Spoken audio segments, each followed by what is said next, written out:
তোমরা এইভাবে একবার ম্যাগিটা রান্না করে দেখতে পারো, দারুণ হয়।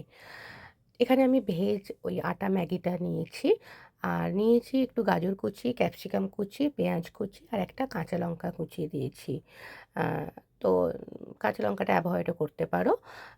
তো কড়াতে ১ম এ একটু সাদা তেল গরম করে নিয়েছি। একদম অল্প তেল দিয়েছি। দিয়ে সবজিগুলো দিয়ে ভালো করে ভাজা, ভাজা করব। এখানে প্রচণ্ড ধোঁয়া উঠছে, কেননা আমার ওই গাজর আর ক্যাপসিকাম ছোট, ছোট করে পিস করে আমার ডিপ ফ্রিজে রেখে দিই এটা। এটা মোটামুটি ১ মাস ২ মাস থেকে যায়। দিয়ে এখানে অল্প নুন দিয়েছি আন্দাজ মতো। নুন দিয়ে এটা আ মিডিয়াম ফ্লেমে ভালো করে ভাজবো। দেখো ভাজা, ভাজা হয়ে গেছে। এরকম ভাজা, ভাজা হয়ে যাওয়ার পর হয়ে গেলে তখন আমি ম্যাগিটা একটু ভেঙে নিয়ে দেবো। কেননা গোটা ম্যাগি দিলে ভাজা যাবে না। ম্যাগিটাও ভালো করে একটু ভাজতে হবে।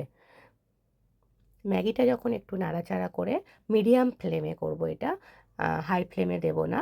মিডিয়াম ফ্লেমেই পুরোটা করব। তো এখানে আমি টমেটো দেবো একটা।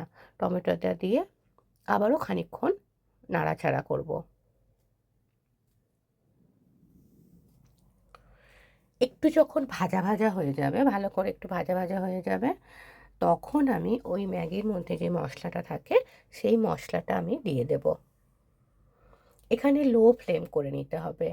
আ লো ফ্লেম না করলে মশলাটা পুড়ে যাবে। জাস্ট একটু নেড়েচেড়ে জল দিয়ে দেব। এখানে আরেকটা আমি ম্যাগি মশলা দিয়েছি, একটু বেশি বেশি একটু ঝাল, ঝাল। এটা পুরোটাই অপশনাল, না দিলেও চলে। তো আমার ছেলে যেহেতু একটু ঝাল, ঝাল পছন্দ করে, সেইজন্য আমি এটা দিয়েছি। দিয়ে এটা ঢাকনা দিয়ে দেব। ঢাকনা দিয়ে মোটামুটি ৩-৪ মিনিট হতে দেব। ৩-৪ মিনিট হয়ে যাওয়ার পরে ঢাকনাটা যখন খুলে এইভাবে দেখো শুকনো, শুকনো হয়ে যাবে। এখানে এবার হাই ফ্লেমে আমি খানিকক্ষণ নাড়াচাড়া করব, একটু ঝোলটা শুকিয়ে যাওয়া পর্যন্ত।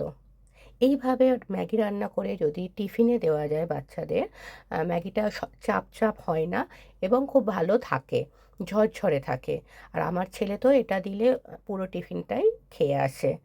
আমার এই রেসিপিটা ভালো লাগলে তোমরা অবশ্যই ট্রাই করবে এবং আমাকে কমেন্টে জানিও কেমন হয়েছে, এবং একটা লাইক করে দিতে ভুলো না।